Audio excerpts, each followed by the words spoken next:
क्या WhatsApp message अदालत में केस जिता सकता है? क्या केवल सीसीटीवी फुटेज से दोष साबित हो सकता है? भारतीय साक्ष्य अधिनियम 2023 ने भारत के साक्ष्य कानून को पूरी तरह बदल दिया है और आज एडवोकेट मुकुंद महाजन आपको इसके सबसे महत्वपूर्ण बदलावों के बारे में बताएंगे। दोस्तों, भारतीय साक्ष्य अधिनियम 2023 भारत की कानूनी प्रणाली में एक ऐतिहासिक सुधार है। यह डिजिटल वास्तविकता को मान्यता देता है, जांच को मजबूत करता है, व्यक्तिगत अधिकारों की रक्षा करता है और शीघ्र तथा निष्पक्ष सुनवाई को बढ़ावा देता है।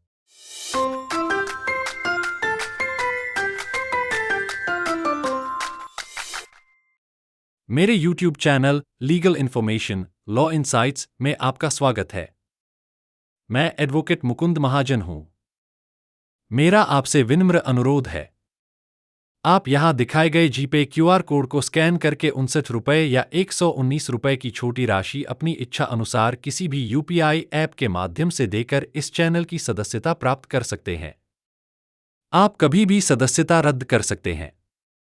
आपका छोटा सा सहयोग नागरिकों में कानूनी जागरूकता फैलाने और आम लोगों को सही कानूनी जानकारी देने के मेरे प्रयासों को और मजबूत करेगा।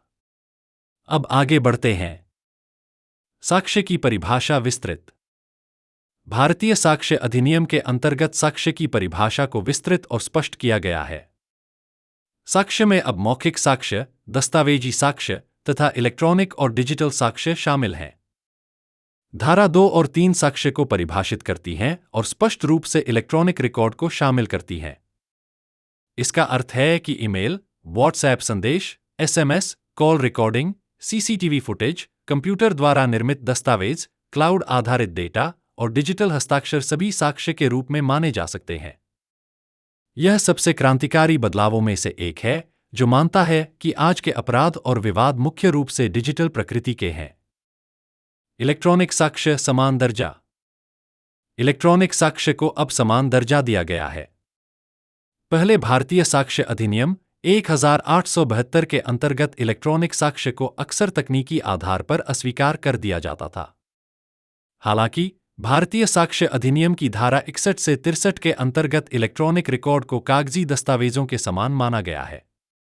इलेक्ट्रॉनिक उपकरणों का आउटपुट स्वीकार्य है और न्यायालय server, mobile phone, laptop, cloud storage और स्वचालित सिस्टम पर भरोसा कर सकते हैं। अब कानून यह सुनिश्चित करता है कि केवल प्रक्रिया संबंधी तकनीकी कारणों से न्याय प्रभावित न हो। मौखिक साक्ष्य प्रत्यक्ष लेकिन आधुनिक। मौखिक साक्ष्य प्रत्यक्ष ही बना हुआ है, लेकिन इसे आधुनिक बनाया गया है।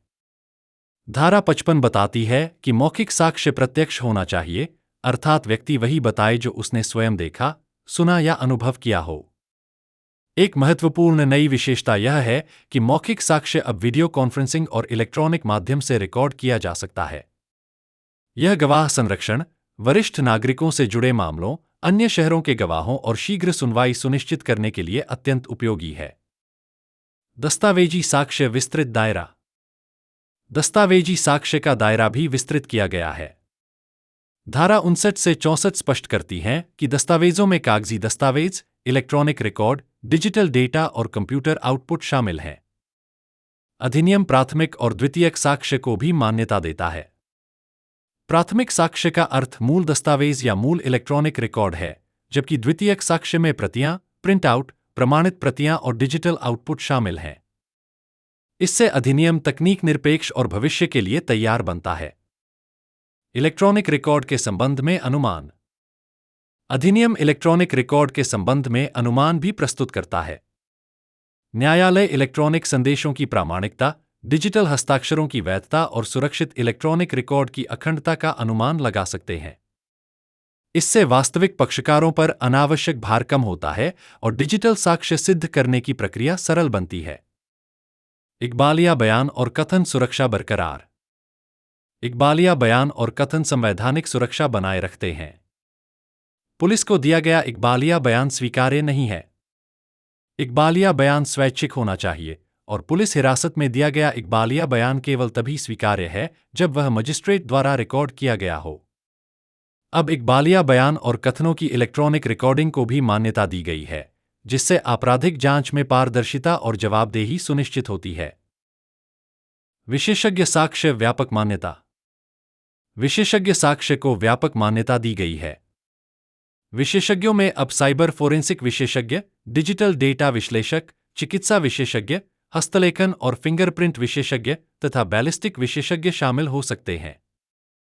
यह विशेष रूप से साइबर अपराध, आर्थिक अपराध, धोखाधड़ी और तकनीक आधारित अपराधों में महत्वपूर्ण है, जहां तकनीकी विशेषज्ञता आवश्यक होती है। प्रमाण का भार स्पष्ट। प्रमाण के भार से संबंधित प्रावधानों को स्पष्ट रूप से समझाया गया है। प्रमाण का भार उस पक्ष पर होता है जो किसी तथ्य का दावा करता है। जो तथ्य किसी व्यक्ति के विशेष ज्ञान में हो, उन्हें उसी व्यक्ति द्वारा सिद्ध किया जाना चाहिए। कब्जा स्वामित्व का अनुमान उत्पन्न कर सकता है। ये प्रावधान न्यायालयों को मामलों का निर्णय करते समय तार्किक दृष्टिकोण अपनाने में सहायता करते हैं। प्रासंगिक तथ्यों की सरलता। प्रासंगिक तथ्यों को सरल बनाया गया है। अधिनियम बताता है कि कौन से तथ्य प्रासंगिक हैं, एक ही लेनदेन का हिस्सा बनने वाले तथ्य तथा प्रासंगिक तथ्यों को स्पष्ट करने या प्रस्तुत करने वाले तथ्य क्या हैं। यह उद्देश्य, तैयारी और आचरण को भी स्पष्ट करता है। परिस्थितिजन्य साक्ष्य के सिद्धांत यथावत हैं, लेकिन अब स्पष्ट शब्दों में लिखे गए हैं। चरित्र साक्ष्य। अधिनियम चरित्र साक्ष्य को भी स्पष्ट करता है। यह बताता है कि चरित्र साक्ष्य कब प्रासंगिक है, कब अप्रासंगिक है और सिविल तथा आपराधिक मामलों में इसका अंतर क्या है। इससे मुकदमों के दौरान चरित्र हनन के दुरुपयोग को रोका जा सकता है। औपनिवेशिक प्रावधानों का हटाया जाना। एक अन्य महत्वपूर्ण सुधार औपनिवेशिक और अप्रचलित प्रावधानों को हटाना है।